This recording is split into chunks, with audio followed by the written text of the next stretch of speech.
Good afternoon. Welcome to the daily briefing at the St. Clair County EMA, where we bring you the up-to-date numbers on the COVID-19 virus. And we have Chairman Kern with us again today, along with Sam Behrman from the Health Department. Sam, numbers.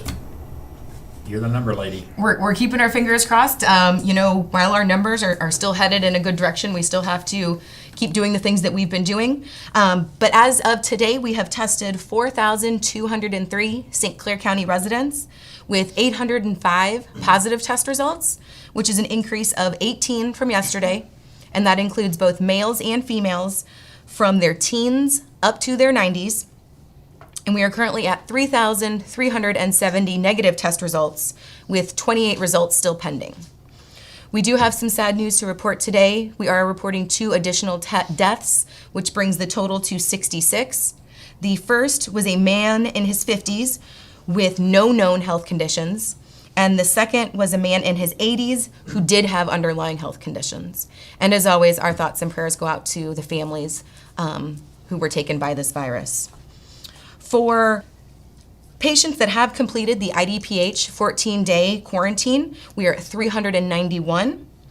For state totals, we are at 512,037 that have been tested, with 87,938 positive test results, which is an increase of 3,239 from yesterday, with 3,928 deaths, which is an increase of 138 from yesterday.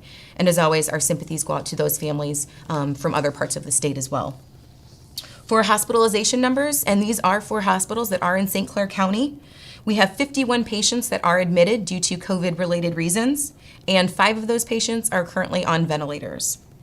For congregate living facilities that are in outbreak status, and that means 2 or more staff or residents that are either COVID positive or who have COVID-like symptoms, Bria of Belleville has 23 cases and 2 deaths.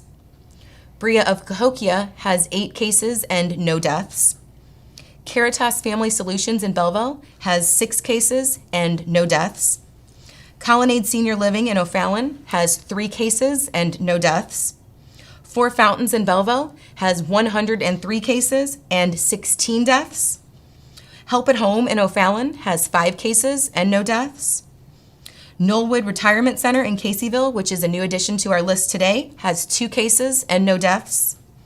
Lebanon Care Center in Lebanon has 51 cases and 8 deaths. Memorial Care Center in Belleville has 43 cases and 5 deaths. St. Paul's Home in Belleville has 10 cases and 3 deaths. Swansea Rehab and Care Center has 4 cases and no deaths. And TDL Incorporated in Belleville has 4 cases and no deaths. And now I will turn it over to Chairman Kern for his update. Thanks, Sam. Thanks for all your hard work. Today, our zip code report, 62201. We now have 13. That is an increase of 1. 62203, we remain at 26.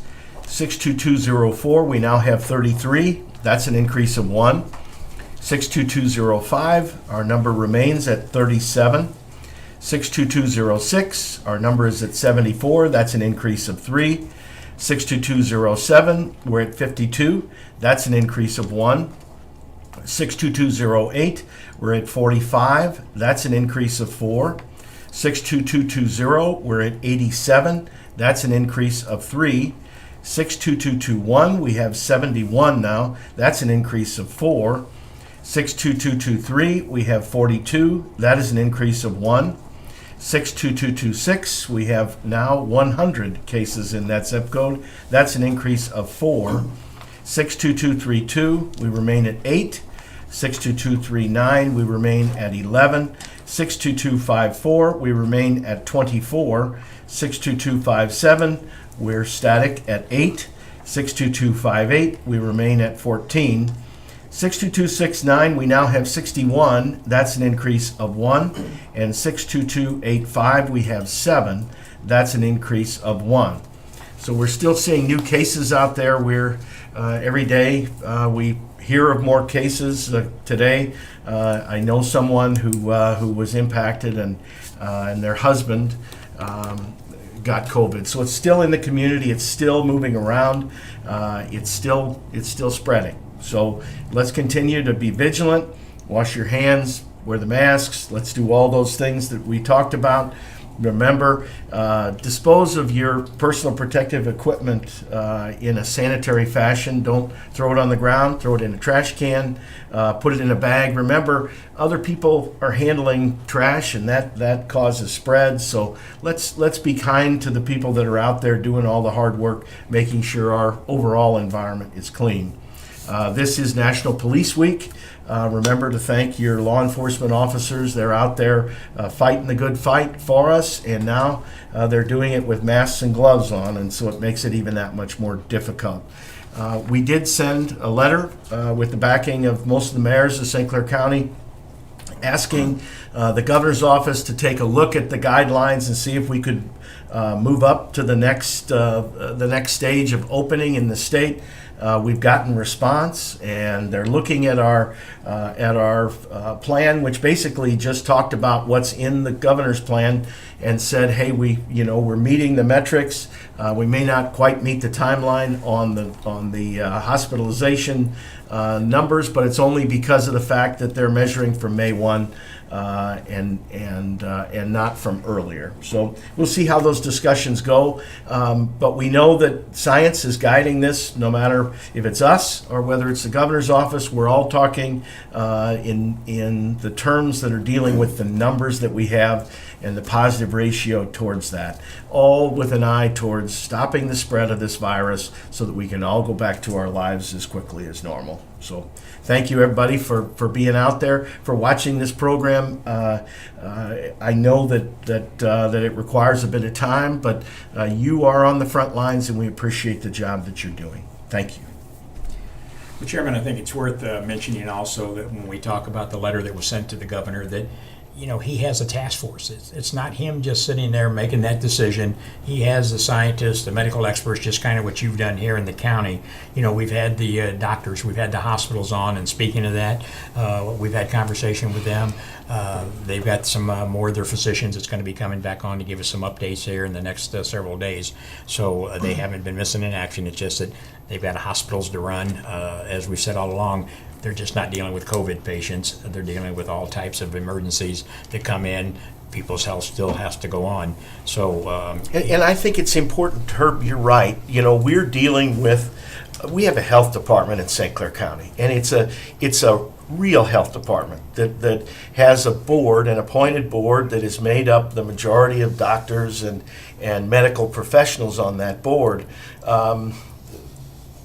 Neighboring counties' health boards are made up of a political body. So their county board also serves as the Board of Health. I don't believe that's the best way to do it. I didn't set up our health board. Jerry Costello did many years ago, and he did it with medical professionals and members of the community so that you get a good mix that then makes those decisions based upon science and medicine. And so it's our health department that we're working with.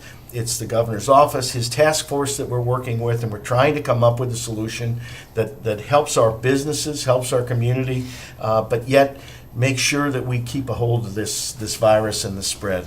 Well, and you've heard me say this before, ever since many weeks ago when you and I went to that first meeting in St. Louis, your position then is that we're going to let the health department and the science dictate this. And again, with the help of our community leaders, the mayors every week that we talk with, the support that they've shown, it's just not one person sitting there making these decisions. Before we do something, you're asking the people at the courthouse, your department heads. So when I see people that follow this program say, oh, well, the governor's doing this, he has a task force. He has doctors, scientists, just like the president's got Dr. Fauci. It's just not one person making those decisions. So please be patient. Hopefully we'll get some news from the governor's staff that he's at least considering what we're doing. As the chairman said, we're meeting the metrics as much as we can. We're below what we need to be. But the worst case scenario, if for some reason science isn't saying we should do that, we're about 14 days away and we'll get through that. So I just wanted to throw that out there for our loyal followers that follow these briefings every day. And keep getting tested, because the good news about the testing numbers, That helps. they're helping us. They're showing that the spread in St. Clair County, is lower than the level. Certainly, the positives are lower than the level that is required to meet Sure. to be able to open up. So those numbers are pretty good that are coming in. And that's what we want. We want people to get tested. And there were some questions from yesterday's briefing. Where can you get tested at, and what's it cost? Well, the testing is free. And we've got 6 locations here in St. Clair County. We've got the Walgreens in Cahokia. We've got the stateside at the 500 block of Cam Jackson Road that's run there. We've got one at Windsor Medical Center in East St. Louis next to the old St. Mary's Hospital. We got one at Jackie Joyner Kersey in East St. Louis. West Belleville. I've got one at 7210 West Main Street in Belleville, and then the one BJC on North Illinois in Swansea. So please go get tested, and we'll keep those numbers where we need them to be, and we're going to get through this. On the EMA side, we received some more PPEs today from EMA. And plus, we were able to give out 20 different agencies with their supplies today, so everybody's been getting the supplies that they need. Those gowns that we'd been waiting for, we got a small shipment of them in, so that seems to fill that void there. I just want to thank everybody for following these briefings. We hope you find them beneficial. I know, as I said yesterday, some do, some don't. We all got our opinions, and it's nothing personal. We're all in this together. And and I hate to hear your friend is a victim now, but that just goes to show you it's out there. So don't take it that you're too young, or you're too old, or you're white, black, green, whatever. I've said this all along. This virus doesn't know our political agenda, and it doesn't know our zip code. And we've proven that. So we'll be back here tomorrow with the afternoon briefing, and we'll be back momentarily with Cindy and Daisy to translate this into our Spanish community. Have a good evening.